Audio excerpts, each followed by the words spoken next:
നമസ്കാരം. പൊതുവേദിയിലേക്ക് എല്ലാ പ്രേക്ഷകർക്കും സ്വാഗതം. തമിഴ്നാട്ടിൽ നിന്നും കേരളത്തിലേക്ക് കടത്താൻ ശ്രമിച്ച രാസവസ്തു കലർത്തിയ പാൽ പിടികൂടിയത് എല്ലാ പ്രേക്ഷകരും ആ വാർത്ത കണ്ടുകാണും. അതുമായി ബന്ധപ്പെട്ടാണ് ഇന്ന് പൊതുവേദി. പാലിലും വിഷമോ? പ്രേക്ഷകർക്ക് പ്രതികരിക്കാം. സ്ക്രീനിൽ കാണുന്ന നമ്പറിൽ വിളിച്ച് പൊതുവേദിയിലേക്ക് ഒരിക്കൽ കൂടി സ്വാഗതം.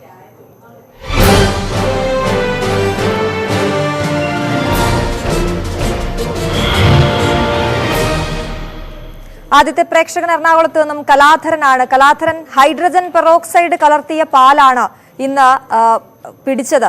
എന്തായാലും അത് ഇങ്ങോട്ടേക്ക് എത്തുന്നതിന് മുമ്പ് പരിശോധനാ വിഭാഗം കണ്ടെത്തി എന്നുള്ളത് വലിയ ആശ്വാസകരമായ വാർത്തയാണ്. താങ്കൾക്ക് എന്താണ് ഈ വിഷയത്തിൽ പ്രതികരിക്കാനുള്ളത്? ആശ്വസിക്കാമെന്നല്ലാതെ എന്താ പറയുന്നത് മാഡം? തമിഴ്നാട്ടിൽ വരുന്നത് മുഴുവൻ വിഷം കയറുന്ന സാധനമാണ്. അവരും നമ്മളെ കൊല്ലാൻ തന്നെ തീരുമാനിച്ച് ഇറങ്ങി കൊടുത്തിട്ടുള്ളവരാണ്. പക്ഷെ നമുക്ക് അവരെ ആശ്രയിക്കാതെ ഇത് തരവില്ല. കാരണം അമ്മ കുത്തും ചക്കി കുത്തും, അമ്മ ഉണ്ണും, അമ്മ വെക്കും, ഞാൻ ഉണ്ണും. ആ തരത്തിലാണ് കേരളത്തിന്റെ അവസ്ഥ. അപ്പൊ പിന്നെ നമ്മൾ ഈ വിഷം കഴിക്കാനായിട്ട് വേറെ മാർഗമൊന്നുമില്ല. ഇതിനെക്കുറിച്ച് നമ്മളിപ്പോ ദിവസേന ഇത് തന്നെയാണ് വാർത്ത. അല്ലെങ്കിൽ റോഡ് ആക്സിഡന്റ്, അല്ലെങ്കിൽ മരണം, കൊള്ള, ഇങ്ങനെയൊക്കെയല്ലേ കൊള്ളു. ഇത് നമ്മൾ ദിവസേന പറഞ്ഞുകൊണ്ടിരിക്കുന്ന കാര്യമുണ്ട്. ഇതേ പറയാനുള്ള ആവർത്തിക്കാനുണ്ട്. അതുകൊണ്ട് പ്രത്യേകിച്ച് മാറ്റമൊന്നും കേരളത്തിൽ ഉണ്ടാവുമെന്ന് നമ്മൾ പ്രതീക്ഷിക്കണ്ട. കാരണം ഇവിടുത്തെ സംവിധാനം അത്തരത്തിലാണ്. ആർക്കും ഒന്നിനും സമയമില്ല. ശരി, സിജോ കൂടി തൃശ്ശൂരിൽ നിന്നും ചേരുന്നു. സിജോ, ഇത്തരത്തിൽ പാലിൽ മായം ചേർക്കുന്നത് തടയാൻ, അല്ലെങ്കിൽ ഇത്തരത്തിലുള്ള വരവ് തടയാൻ നടപടികൾ സ്വീകരിക്കുമെന്നാണ് മന്ത്രി ജെ ചിഞ്ചുറാണി ഇന്ന് സംസാരിച്ചപ്പോൾ പറഞ്ഞത്. എത്രത്തോളം പറഞ്ഞതിന് ഒരു ഗൗരവം കൊടുക്കണ്ട. അവര് കൈക്കൂലി മേടിച്ചിട്ടാണ് ഈ ഉദ്യോഗസ്ഥരും മന്ത്രിയും തമ്മിലുള്ള ഒരു പ്രവർത്തനമാണിത്. പാലിലൊക്കെ വിഷമാണെന്ന് നേരത്തെ തന്നെ ഉദ്യോഗസ്ഥർക്ക് അറിയാം. അവർക്ക് മാസം കൈക്കൂലി കിട്ടുന്നുണ്ട്. ഈ ചിഞ്ചുറാണി ഒന്നാമത് ആ വകുപ്പ് ഒഴിയുക. എന്തിനാ കൃഷി വകുപ്പുള്ളപ്പോ ഇതിങ്ങനെ വകുപ്പ് വെറുതെ ജനങ്ങളുടെ പൈസ മേടിക്കാൻ വേണ്ടി, അല്ലെങ്കിൽ കറക്റ്റായിട്ട് ഭരിക്കുക. ശരി, നൂറ് മുഹമ്മദ് പാലക്കാട് നിന്നും ചേരുന്നു. നൂറ്, താങ്കളുടെ അഭിപ്രായം പറഞ്ഞോളൂ.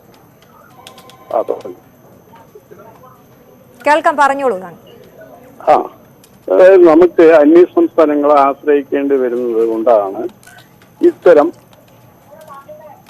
അന്യ സംസ്ഥാനങ്ങളിൽ നിന്ന് നമ്മൾ ആവശ്യമായ പാലിനെ ആശ്രയിക്കുന്നതുകൊണ്ടാണ് ഇത്തരം മായം കലക്കുന്ന പാല് കൂടെ ഉപയോഗിക്കേണ്ടി വരുന്നത്. അത് പലപ്പോഴും നമുക്ക് സമയത്തിന് കിട്ടാതെയും വരുന്നുണ്ട്. അതിന് നമുക്ക് നമ്മുടെ ഭാഗത്ത് തന്നെ പാൽ ഉൽപാദനം കൂട്ടാൻ സർക്കാർ തലത്തിലും അതാത് ഡിപ്പാർട്ട്മെന്റിന്റെ ഭാഗത്തും വേണ്ട സൗകര്യങ്ങൾ ഉണ്ടാക്കുകയാണെങ്കിൽ കുറച്ചുകൂടി. പഞ്ചായത്ത് തലത്തിലൊക്കെ നോക്കുവാണെങ്കിൽ ഇങ്ങനെയുള്ള ആപത്തിൽ നിന്ന് നമുക്ക് രക്ഷപ്പെടരുതോ? പഞ്ചായത്ത് തലത്തിലൊക്കെ. രഘുനന്ദനൻ കൊല്ലത്ത് നിന്നും ചേരുന്നു. രഘുനന്ദൻ, ഇതിലിപ്പോൾ ഏറ്റവും പ്രധാനമായി കാണേണ്ടത് ആ രാസവസ്തുവിന്റെ കാര്യം തന്നെയാണ്. രാസപദാർത്ഥം ഹൈഡ്രജൻ പെറോക്സൈഡ് എന്ന് പറയുന്നത് നമുക്ക് എല്ലാവർക്കും അറിയാവുന്നതുപോലെ മുറിവ് ഉണങ്ങുന്നതിന് അല്ലെങ്കിൽ ക്ലീൻ ആക്കുന്നതിനൊക്കെ വേണ്ടി ആശുപത്രികളിലൊക്കെ ഉപയോഗിക്കുന്ന രാസവസ്തുവാണ് ഈ പാല് കേടാകാതിരിക്കാനായി ഉപയോഗിച്ചിരിക്കുന്നതും വലിയ അളവിൽ അത് കണ്ടെത്തിയത് കൊണ്ടാണ് അത് അവിടെ വെച്ച് തന്നെ നശിപ്പിക്കാനൊക്കെ സാധിച്ചത്. അപ്പൊ ഈ വാർത്തയെ താങ്കൾ എങ്ങനെയാണ് കാണുന്നത്? അതായത് നമ്മൾ എല്ലാ സാധനങ്ങൾക്കും അന്യ സംസ്ഥാനങ്ങളെ ആശ്രയിക്കേണ്ട ഒരു ഗതികേടാണ്. ഇവിടെ നമ്മുടെ കൃഷിയെ പ്രോത്സാഹിപ്പിക്കുകയും അത് കൂടുതൽ ഉൽപാദനം വർദ്ധിപ്പിക്കുകയും ചെയ്തിട്ട് നമ്മളത് ഇവിടെ തന്നെ യൂസ് ചെയ്യാനുള്ള ഒരു സംവിധാനം ഏർപ്പെടുത്താത്തത് കൊണ്ടും അതിൽ താല്പര്യം ആരും എടുക്കാത്തത് കൊണ്ടുമാണ് ഇങ്ങനെ സംഭവിക്കുന്നത്.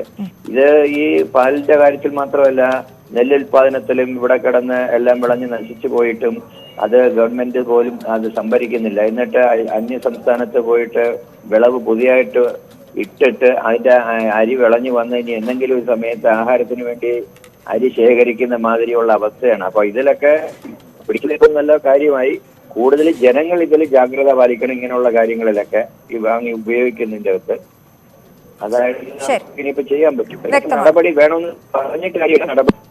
അതെ, വ്യക്തമാണ്. സുധീർ കോട്ടയത്ത് നിന്നും ചേരുന്നു. സുധീർ, ഈ പരിശോധനകളുടെ കാര്യം വരുമ്പോൾ എത്രത്തോളം അത് ശക്തമാണ്? ഈ ഇത്തരത്തിൽ ഇപ്പോൾ ഈ തമിഴ്നാട്ടിൽ നിന്നും ഇപ്പോൾ കൊണ്ടുവന്നത് തമിഴ്നാട് തെങ്കാശിയിലെ അഗ്രി സോഫ്റ്റ് ഡയറി ഫാമിൽ നിന്നാണ് ഈ പാല് വന്നത്. അതുപോലെ ഇവർ തന്നെ നേരത്തെ എത്രയോ തവണ ഈ ഇത്തരത്തിലുള്ള രാസപദാർത്ഥം കലർത്തിയ പാലിങ്ങോട്ടേക്ക് എത്തിച്ചിട്ടുണ്ടാകാം. നമ്മളൊക്കെ അത് ഉപയോഗിച്ചിട്ടുമുണ്ടാകാം. ഈ സാഹചര്യത്തിൽ പരിശോധനകൾ എത്രത്തോളം ശക്തിപ്പെടണം എന്നുള്ളത് വളരെ ഗൗരവതരമല്ലേ? മാഡം, ഓരോ ദിവസവും ലക്ഷക്കണക്കിന് ലിറ്റർ പാല് കേരളത്തിലേക്ക് വന്നിട്ട് ഇന്നിപ്പം വളരെ അപൂർവമായിട്ടാണ് ഇത് പിടിച്ചിരിക്കുന്നത്. പക്ഷെ ഇതിനകത്ത് ഈ വന്നവർക്കുള്ള നിയമപ്രകാരമുള്ള ശിക്ഷ എന്താവുമെന്നും അറിയത്തില്ല. അത് എന്താണ്, ഏത് രീതിയിലാണ് നമ്മുടെ സംസ്ഥാന സർക്കാർ അത് ഇടപെട്ടിട്ടില്ലെന്നറിയത്തില്ല. സംസ്ഥാന സർക്കാരിന്റെ ഭാഗത്തുനിന്ന് ഒരു പ്രതികരണം ഇതുവരെ വന്നിട്ടില്ല. അതെ അതെ, തീർച്ചയായും വ്യക്തമാണ് താങ്കളുടെ അഭിപ്രായം. ജംഷീർ എന്ന പ്രേക്ഷകൻ കൂടി ചേരുന്നു. ജംഷീർ, താങ്കൾക്ക് എന്താണ് ഈ വിഷയത്തിൽ പ്രതികരിക്കാനുള്ളത്?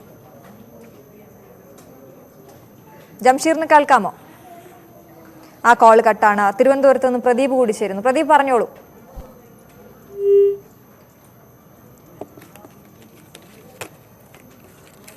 പ്രദീപിന്റെ കോളും കട്ടാണ്. സതികുമാർ തിരുവനന്തപുരത്ത് നിന്നും ചേരുന്നു. സതി, താങ്കൾ ഈ വാർത്ത താങ്കളുടെ ശ്രദ്ധയിൽപ്പെട്ട് കാണുമല്ലോ. ഈ എത്രത്തോളം ആശങ്കയുണ്ടാക്കുന്നതാണ് പാലിൽ ഇത്തരത്തിൽ ഹൈഡ്രജൻ പെറോക്സൈഡ് കലർത്തി എന്നുള്ള വാർത്ത? നല്ല ആശങ്കയുണ്ട് ഇതിന്. ഞങ്ങളുടെ കുട്ടികൾക്ക് ഈ പാലുകൾ വാങ്ങി കൊടുക്കുന്നതാണ്. പക്ഷേ വേറൊരു കാര്യമുള്ളത്, സർക്കാർ കുറച്ചുകൂടി ഇതിനെ ഒരു സബ്സിഡി ഇനത്തിൽ വല്ല പിണ്ണാക്കും ഇതൊക്കെ കൊടുത്തു കഴിഞ്ഞാൽ ഈ നാട്ടിലുള്ള ഫാമുകളിലും മറ്റ് പശുക്കളെ വളർത്തുന്നവർക്കും അത് ഉപയോഗപ്പെടും. ആ പാലുകൾ ഇവിടെ നല്ല രീതിയിൽ നമുക്കിവിടെ കൈകാര്യം ചെയ്യാൻ പറ്റുന്നതാണ്. ഇതിനെ മുൻകൈ എടുക്കേണ്ടതുമാണ്. അത് സർക്കാർ ഉദ്യോഗസ്ഥന്മാർക്ക് കുറെ അനാസ്ഥകളുണ്ട്, അത് മാറ്റണം. അതാണ് ഇതിന്റെ മെയിനായിട്ടുള്ള കാരണങ്ങൾ. അല്ലാതെ മറ്റു കുറ്റങ്ങളൊന്നും പറയാനില്ല. ഇത് സ്ഥിരം തമിഴ്നാട്ടിൽ നിന്ന് പല കാര്യങ്ങൾ പല സാധനങ്ങൾ ഇതുപോലെ വരുന്നുണ്ട്. ഏത് സാധനമായിരുന്നാലും തമിഴ്നാട്ടിൽ നിന്ന് വരുന്നത് വിഷം കലർത്തുന്ന സാധനങ്ങളാണ്. അനിൽ പെരുമ്പാവൂരിൽ നിന്നും ചേരുന്നു. അനിൽ, താങ്കൾക്ക് എന്താണ് ഈ വിഷയത്തിൽ പ്രതികരിക്കാനുള്ളത്? ഈ മന്ത്രി ഇപ്പോൾ ഇത്തരത്തിലൊരു പരിശോധന നടക്കുന്നത് കൊണ്ടാണെന്നും ഇത്തരത്തിലുള്ള പരിശോധനകൾ കൂടുതലായി നടത്തുമെന്നും ഒക്കെ പറയുമ്പോഴും നമ്മൾക്ക് ദിവസവും പാൽ ഉപയോഗിക്കുന്ന ആളുകൾ എന്ന നിലയിൽ വലിയൊരു പേടി ഈ വാർത്ത വരുമ്പോൾ സ്വാഭാവികമായും വരും. നമ്മുടെ നാട്ടില് പാലിന് യാതൊരു ഉൽപാദനത്തിന് യാതൊരു കാര്യക്ഷമമായ യാതൊരു പ്രവർത്തനങ്ങളും ഇപ്പോൾ നടക്കുന്നില്ല. പാലിന് എന്തെങ്കിലും അല്പം പൈസ കൂടുമ്പോൾ അതിന് ഇരട്ടി മറ്റു സാധനങ്ങൾക്ക് വില കൂടുന്നു. അതുവഴി ഒരു കർഷകന് യാതൊരു പ്രയോജനം ഇല്ലാത്ത അവസ്ഥയാണ് ഇപ്പോൾ ഉണ്ടാകുന്നത്. അതിനൊരു മാറ്റം ഉണ്ടായാൽ മാത്രമേ പാൽ ഉൽപാദനം നമ്മുടെ നാട്ടിലുണ്ടാവുകയുള്ളൂ. അല്ലാതെ നമ്മൾ എന്ത് പ്രവർത്തിച്ചിട്ട് യാതൊരു പ്രയോജനവുമില്ല എന്നാണ് എൻ്റെ അഭിപ്രായം. ശരി, ലാസിം എന്ന പ്രേക്ഷകൻ ചേരുന്നു ആലപ്പുഴയിൽ നിന്നും. ലാസിം, പറഞ്ഞോളൂ. നമ്മളിപ്പോ ഈ പാല് ഇവിടെ ഇങ്ങനെ വന്ന് പിടിച്ച കാര്യങ്ങൾ നമ്മൾ പറയുന്നുണ്ട്.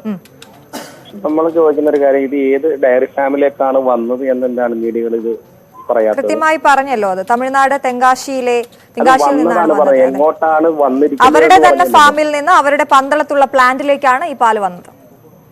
അതിന്റെ ഫാമിലിന്റെ പേര് പറയുന്നില്ലല്ലോ നമ്മള്. അവരെ ഇറക്കുന്ന പ്രൊഡക്റ്റ് ഏതാണ് എന്നൊന്ന് ജനങ്ങൾക്ക് ബോധ്യപ്പെടുത്തി കൊടുത്തുകൂടെ? അതായത് നമുക്കിപ്പോൾ ലഭ്യമാകുന്ന വിവരമനുസരിച്ച് തെങ്കാശിയിലെ അഗ്രി സോഫ്റ്റ് ഡയറി ഫാമിൽ നിന്ന് അവരുടെ പന്തളത്തുള്ള പ്ലാന്റിലേക്കാണ് ഈ ലോറി വന്നിരുന്നത്. അപ്പോഴാണ് അത് ചോദിക്കുന്നതാണ് നമ്മൾ പറയുന്നത്, മനസ്സിലായില്ലേ? അതായത് അവരെ ഇറക്കുന്ന പ്രോഡക്റ്റ്, കേരളത്തിൽ അവർ വിതരണം ചെയ്യുന്ന പ്രോഡക്റ്റ് ഏതാണ്? അത് തീർച്ചയായിട്ടും അത് അന്വേഷിക്കേണ്ടതുണ്ട്. ഏത് പേരിലാണ് അവർ വരുന്നത് എന്നുള്ള കാര്യങ്ങളൊക്കെ ഇനി കൃത്യമായി അത് അന്വേഷിച്ച് നിങ്ങളിലേക്ക് പ്രേക്ഷകരിലേക്ക് എത്തിക്കാൻ സാധിക്കുമെന്ന് അതാണ് ചെയ്യേണ്ടത്. നിങ്ങൾ ചെയ്യേണ്ട ഏറ്റവും വലിയ കാര്യം അതാണ്. ഇത് ഏത് പേരിലാണ് ഇപ്പൊ ഇറങ്ങുന്നത്, ഇവിടെ പാക്കറ്റ് പാലായിട്ട് അവർ ഏത് ഇതിലാണ് വിതരണം ചെയ്യുന്നതെന്നുള്ളതിന്റെ റിപ്പോർട്ടാണ് നിങ്ങൾ ആദ്യം ചെയ്യേണ്ടത്. ശരി ശരി, വിളിച്ചതിന് നന്ദി. താങ്കളുടെ ഓർമ്മപ്പെടുത്തലിനും. അയ്യപ്പൻ തൃശ്ശൂരിൽ നിന്ന് ചേരുന്നു. അയ്യപ്പന്റെ കോള് കട്ടാണ്. അജയ് കുമാർ ചേരുന്നു ചങ്ങനാശ്ശേരിയിൽ നിന്നും. അജയ് കുമാർ, താങ്കൾക്ക് എന്താണ് ഈ വിഷയത്തിൽ പ്രതികരിക്കാനുള്ളത്? ഈ ന്യൂസ് രാവിലെ പല മാധ്യമങ്ങളിലും നിങ്ങളുടെ മാധ്യമത്തിലും ഒക്കെ വന്നപ്പോൾ തൊട്ട് ഞാനത് വളരെ കൃത്യമായിട്ട് വാച്ച് ചെയ്യുന്നുണ്ട്.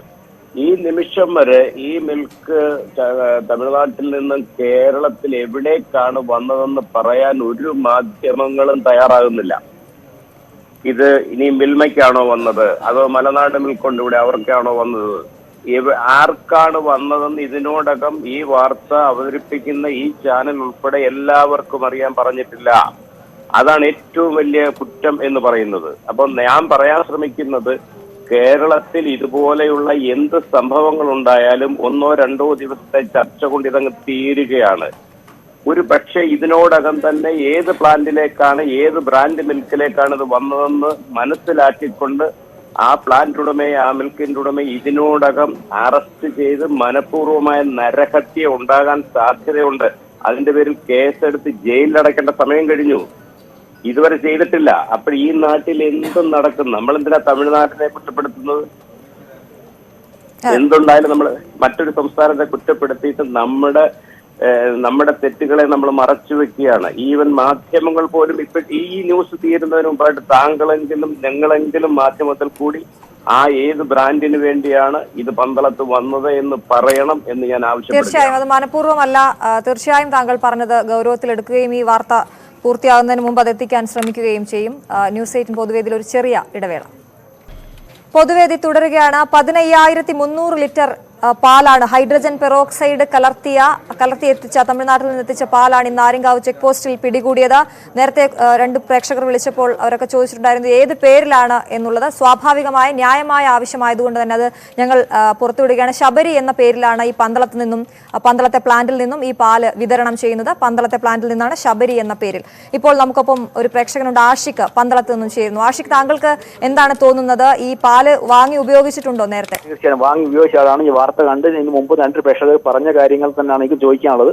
അപ്പൊ നിങ്ങൾ ശബരി എന്ന പേര് പറയുകയും ചെയ്തു. എന്താണെന്നറിയാമോ, 2 ദിവസമായിട്ട് ഞാനൊരു ഷാർജ ഷേക്ക് കഴിക്കാൻ വേണ്ടി നിങ്ങളുടെ ഈ പാൽ ഈ ശബരി മിൽക്ക് വാങ്ങി ഫ്രീസറിൽ വെച്ചിരിക്കുകയായിരുന്നു. എന്റെ വീട് പന്തളമാണ്. ഫ്രീസറിൽ വെച്ചിരിക്കുക. ഇത്രയും ദിവസമായിട്ടും ഇത് ഫ്രീസ് ആയിട്ടില്ല. സൂപ്പർ ഫ്രീസ് ചെയ്തിരിക്കുന്ന ഫ്രിഡ്ജാണ്. ഫ്രീസ് ആയിട്ടില്ല. അപ്പൊ അത്രത്തോളം ഉണ്ട് അതിനകത്തുള്ള രാസവസ്തുക്കൾ. തീർച്ചയായിട്ടും ഞാൻ ഇതിന് മുമ്പ് ആള് അത് ചോദിക്കാൻ തന്നെ വിളിച്ചു. അപ്പോഴത്തേക്ക് നിങ്ങൾ അത് ഇത് ചെയ്തു. തീർച്ചയായിട്ടും അതെ ആഷിക്ക്, ഞങ്ങൾക്ക് അത് തീർച്ചയായിട്ടും മറച്ചു പിടിക്കേണ്ട കാര്യമില്ല എന്നുള്ളത് കൊണ്ട് തന്നെയാണ് ചെയ്തത്. നിങ്ങൾ നല്ല അഭിനന്ദകർക്കുമാണ്. മറ്റൊരു ചാനൽ പോലും പറയുന്നില്ല ശബരി വാങ്ങിച്ച് കഴിക്കുന്ന ആൾക്കാർ ഇത് വാങ്ങിക്കാതിരിക്കട്ടെ, നാളെയെങ്കിലും ഇന്നെങ്കിലും വാങ്ങിക്കാതിരിക്കട്ടെ എന്ന് പറഞ്ഞതാണ്. 2 ദിവസമായി ഞാൻ വെച്ചിരിക്കുന്നതാണ്. ഇത് ഫ്രീസ് ആവുന്നില്ല. ശരി, വളരെയധികം നന്ദി ആഷിക്ക്. എന്തായാലും ആ പാലെടുത്ത് കളഞ്ഞേക്കൂ. ഷാജി ചേർത്തലയിൽ നിന്നും ചേരുന്നു. ഷാജി, താങ്കൾ ഈ വാർത്ത താങ്കളുടെ ശ്രദ്ധയിൽപ്പെട്ട് കാണുമല്ലോ, എന്താണ് ഇതിനെക്കുറിച്ച് പറയാനുള്ളത്? എനിക്കും പറയാനുള്ളത്, രാവിലെ പോലെ ഞങ്ങൾ ഈ വാർത്ത കണ്ടുകൊണ്ടിരിക്കുകയാണ്. ഹലോ, പറഞ്ഞോളൂ, കേൾക്കാം. രാവിലെ ഈ വാർത്ത കണ്ടുകൊണ്ടിരിക്കുകയാണ്. എന്നാലും ഈ പാലിന്റെ തമിഴ്നാട്ടിൽ നിന്ന് വരുന്നെന്ന് പറഞ്ഞെങ്കിലും ഈ ഏത് ഉൽപാദനമാണെന്നൊന്നും പേരും പറഞ്ഞിട്ടില്ല. ഇപ്പോൾ 2-3 പ്രേക്ഷകരെ പറഞ്ഞ ശേഷമാണ് നിങ്ങൾ പറയുന്നത് ശബരി പാലെന്നാണ് പറയുന്നത്. അത് ഇത്രയും കർശനമായിട്ട് ചോദിച്ച ശേഷമാണ് ഇപ്പോൾ റിപ്പോർട്ട് വിട്ടിരിക്കുന്നത്. അതെ, ഇത് റിപ്പോർട്ട് വിട്ടതൊന്നും അല്ല. ഇത് തീർച്ചയായും നേരത്തെ തന്നെ അറിയിക്കേണ്ടതായിരുന്നു. ഇത് മനഃപൂർവ്വം മറച്ചു പിടിച്ചതുമല്ല. പക്ഷെ എന്നാൽ രാവിലെ പോലെ റിപ്പോർട്ട് വിട്ടിട്ട് ഇപ്പോ 5 മണി ആയപ്പോഴല്ലേ നിങ്ങൾ ഈ പാലിന്റെ പേര് പറയുന്നത്? കമ്പനിയുടെ പേര് പറയുന്ന ഞങ്ങളുടെ അശ്രദ്ധ കൊണ്ടുണ്ടാകുന്ന കാര്യങ്ങൾ ചൂണ്ടിക്കാണിക്കാനും കൂടിയാണ് പൊതുവേദി. അത് ചൂണ്ടിക്കാണിച്ചപ്പോൾ തന്നെ പ്രേക്ഷകരിലേക്ക് ആ പേര് എത്തിക്കുകയും ചെയ്തു. അത് ഇനിയെങ്കിലും ഇങ്ങനെ പറയുമ്പോൾ ആദ്യം തന്നെ ഈ കമ്പനിയുടെ പേര് പറഞ്ഞാലേ ഈ വായിക്കുന്നവർക്ക് ഇനി വായിക്കാതിരിക്കാനും ശ്രദ്ധിക്കാനും ഉള്ള അവസരം ഉണ്ടാവുള്ളൂ. തീർച്ചയായും താങ്കളുടെ അഭിപ്രായം മാനിക്കുന്നു. വളരെയധികം നന്ദി വിളിച്ചതിന് ഷാജി. അബ്ദുറഹ്മാൻ ചേരുന്നു. അബ്ദുറഹ്മാൻ, താങ്കളുടെ അഭിപ്രായം പറഞ്ഞോളൂ. ആദ്യമായിട്ട് എനിക്ക് പറയാനുള്ളതെന്ന് പറഞ്ഞു കഴിഞ്ഞാൽ കമ്പനിയുടെ പേര് ശ്രോതാക്കൾ ആവശ്യപ്പെട്ടപ്പോൾ അത് പുറത്തുവിട്ട ന്യൂസ് 18 അഭിനന്ദനങ്ങൾ. പിന്നെ എനിക്ക് പറയാനുള്ളതെന്ന് പറഞ്ഞാല് ഈ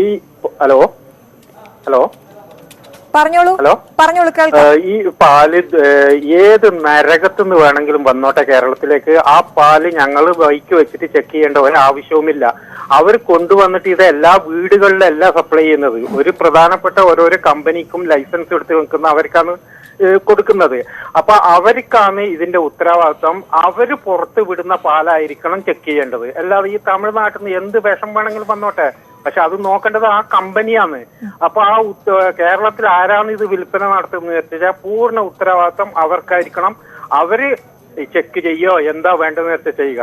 അപ്പൊ ഈ ജനങ്ങൾ പിന്നെന്ന് പറഞ്ഞു കഴിഞ്ഞാൽ നമ്മളപ്പോ നാട്ടിലെന്ന് പറഞ്ഞ ഒരു 10 രൂപ കർഷകന് കൂടുതൽ കൊടുക്കില്ല. ഈ വിഷം മേടിച്ച് കൊടുത്തിട്ട് 10,000 ഹോസ്പിറ്റലിൽ കൊണ്ട് കൊടുക്കും. ഈ കർഷകർക്ക് ഒരു 10 രൂപ പാലിന് കുറച്ച് വില കൂട്ടി കൊടുത്തതാണെങ്കിൽ നല്ല പാല് കിട്ടില്ലേ? അതുമല്ല, നമ്മളെ നാട്ടിൽ ഉത്പാദിപ്പിക്കുന്ന പാല് എന്ന് പറയുന്നത് കേരള ജനതയ്ക്ക് ഉപയോഗിക്കാനുള്ളത് കിട്ടും. പക്ഷേ ഈ നശിച്ച ഈ ആർഭാടത്തിന് വേണ്ടിയിട്ടാണ് ഈ പാലുകളെല്ലാം കൂടുതൽ ഉപയോഗിക്കുന്നത്, പല കാര്യങ്ങൾക്ക് വേണ്ടിയിട്ടും. അത് നിർത്തുക. അത് നിർത്തുന്നില്ല എന്നുണ്ടെങ്കിൽ ഇതേപോലെ കമ്പനി അതിന്റെ ഉത്തരവാദിത്വം. അതുപോലെ തന്നെ ഇത് ചെക്ക് ചെയ്യേണ്ടതെന്ന് പറഞ്ഞാൽ ഓരോ കടകളിലും പെട്ടെന്നായിരിക്കണം ഇതിന്റെ നടത്തേണ്ടത്.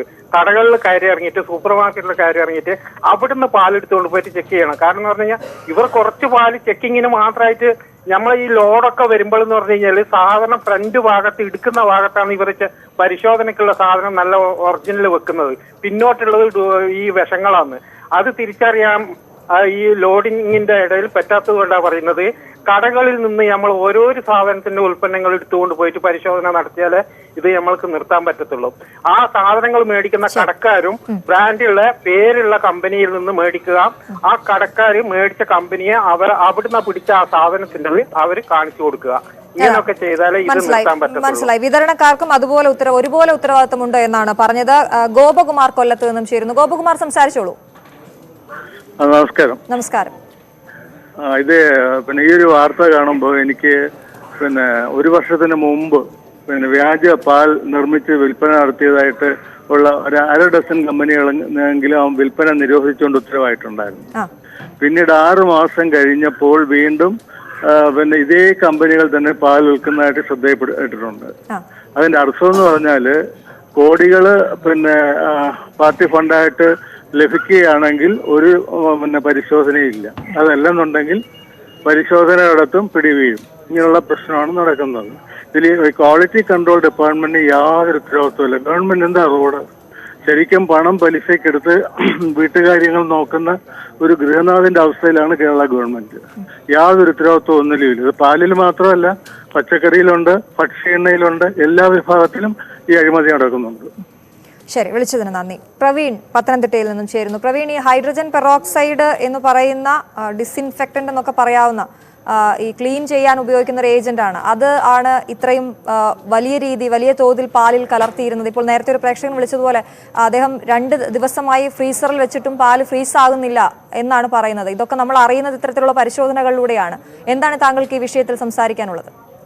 എനിക്ക് പറയാനുള്ളത് പാല് വരുന്നതെന്ന് പറഞ്ഞു കഴിഞ്ഞാൽ എല്ലാവരുടെയും കൊണ്ട് അവിടെ പാല് സാമ്പിള് വെക്കുന്നുണ്ട്.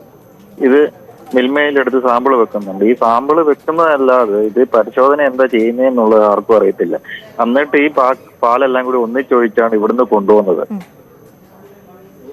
അതിലിപ്പോ ഏത് പാല് എന്തില് ഇതൊക്കെ വന്നതെന്ന് ആർക്കും അറിയാൻ പറ്റുന്നില്ല. അതെ, പരിശോധന കുറച്ചുകൂടി കാര്യക്ഷമമാകണമെന്നാണ് പറയുന്നത് അല്ലേ? അതെ, പരിശോധന കാര്യക്ഷമമാക്കണം. കാരണം എന്ന് പറഞ്ഞു കഴിഞ്ഞാൽ പാലിന് സാമ്പിൾ അവരെടുത്ത് വെക്കുന്നുണ്ട്. അതിൽ പരിശോധന നടത്തുന്നുണ്ടോ എന്ന് തന്നെ നമുക്ക് അറിയത്തില്ല. എന്നിട്ട് ഒഴിച്ച് എല്ലാം കൂടി ഒരു ബോട്ടിലിനകത്താക്കിയാണ് ഈ പാലെല്ലാം കൂടി കൊടുത്തു വിടുന്നത്. അതെ, വ്യക്തമാണ് താങ്കളുടെ അഭിപ്രായം. അനീഷ് ഓച്ചിറയിൽ നിന്നും ചേരുന്നു. അനീഷ്, പറഞ്ഞോളൂ.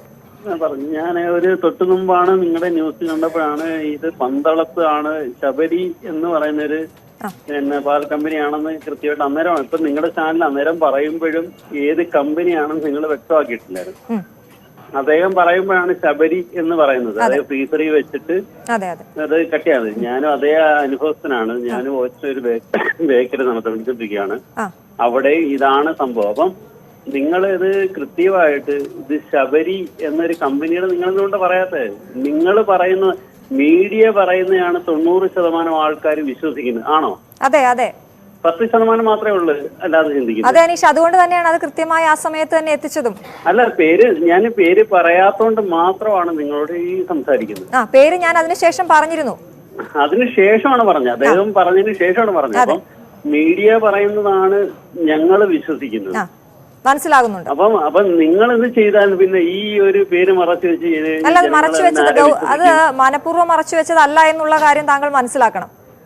മനഃപൂർവ്വം മറച്ചു വെച്ചതാണെങ്കിൽ നിങ്ങൾ എത്ര തവണ ചോദിച്ചാലും പറയേണ്ട കാര്യമില്ലല്ലോ. അല്ല, അദ്ദേഹം പറഞ്ഞതിന്റെ പേര് മനഃപൂർവ്വം മറച്ചു വെച്ചാണെന്ന് എനിക്ക് തോന്നുന്നത്. അല്ലെ പിന്നെ നിങ്ങൾ അദ്ദേഹം പറഞ്ഞ പേര് പിന്നെ ശബരി എന്നൊരു അല്ല, ഈ കാര്യത്തിൽ താങ്കളോട് തർക്കിക്കാൻ ഞാനില്ല. എന്തായാലും ശബരിയാണ് ആ പാല്, അങ്ങനെയാണ് ആ പേരിലാണ് ആ പാല് വിതരണം ചെയ്യുന്നതെന്ന് പറയാൻ ഞങ്ങൾ ആദ്യം വിട്ടുപോയതിൽ ഖേദിക്കുന്നു. ഞങ്ങൾ ആ പേര് അതിനുശേഷം കൃത്യമായി അറിയുകയും ഞങ്ങൾ റിപ്പോർട്ടറോട് സംസാരിക്കുകയും ആ പേര് കിട്ടിയതനുസരിച്ച് നിങ്ങളെ അറിയിക്കുകയും ചെയ്തു. എന്തായാലും താങ്കളും ഓച്ചിറയിൽ നിന്നാണ് വിളിച്ചത്. താങ്കളും ഇതേ പാലാണ് ഉപയോഗിച്ചുകൊണ്ടിരുന്നതെന്നാണ് ഞാൻ മനസ്സിലാക്കുന്നത്. വളരെയധികം നന്ദി വിളിച്ചതിന്. ശ്രീകുമാർ കൊട്ടാരക്കരയിൽ നിന്നും ചേരുന്നു. ശ്രീകുമാർ, പറയൂ. പ്രേക്ഷകരിൽ എത്തിക്കുന്നതിന് വളരെ സന്തോഷമുണ്ട്. ഈ വിഷം ഇതിപ്പോ പേര് പറയുന്നതിനകത്ത് കാര്യമില്ല. നാളെ വേറൊരു പേരിലാണ് വരുന്നത്. അതെ, ഈ നിങ്ങളിത് ജനങ്ങളുടെ മുമ്പിൽ എത്തിച്ചതിന് വളരെ സന്തോഷമുണ്ട്. കാര്യം ഞങ്ങളതെല്ലാം കണ്ട് മനസ്സിലാക്കണമുള്ള കാര്യങ്ങൾ. തീർച്ചയായും. അപ്പൊ അതുകൊണ്ട് ഇന്നിച്ചെന്ന് പറയുമ്പോൾ ഇതിപ്പം പേര് പറഞ്ഞിട്ട് ഒരു കാര്യമില്ല. നാളെ വേറൊരു പേരിലായിരിക്കും വരുന്നത്. പല പേരിലും പാല് വരുന്നുണ്ട്. നമ്മള് ഓടിപ്പോയി വാങ്ങിക്കുമ്പോ പേരൊന്നും ശ്രദ്ധിക്കത്തില്ല. അത്യാവശ്യം പാല് വേണമെങ്കിൽ പോയി വാങ്ങുക. അവിടെ പേരിനകത്തൊരു പ്രസക്തി ഇല്ല. ശരി, വളരെയധികം നന്ദി. എന്തായാലും പേരിൽ പ്രസക്തി ഇല്ലെങ്കിൽ ഇപ്പോൾ ഈ പാൽ ഉപയോഗിച്ചുകൊണ്ടിരിക്കുന്ന ശബരി ഉപയോഗിച്ചുകൊണ്ടിരിക്കുന്ന ആ പ്രദേശത്തുള്ള പന്തളത്തുള്ള ഉപയോഗിച്ചുകൊണ്ടിരിക്കുന്നവർ ഈ ഒരു വാർത്ത കാണുന്നതോടെ ചിലപ്പോൾ അത് ഉപേക്ഷിക്കും, ചിലപ്പോൾ നല്ല എന്തായാലും ഉപേക്ഷിക്കും എന്നുള്ള കാര്യം ഞങ്ങൾക്ക് ഉറപ്പാണ്. വളരെയധികം നന്ദി വിളിച്ച് ഈ കാര്യം ഞങ്ങളെ ഓർമ്മപ്പെടുത്തിയതിന്. വിളിച്ച പ്രേക്ഷകർക്കെല്ലാം നന്ദി. മറ്റൊരു വിഷയവുമായി പൊതുവേദി വീണ്ടും കാണും. സമയം അവസാനിക്കുകയാണ്. നമസ്കാരം.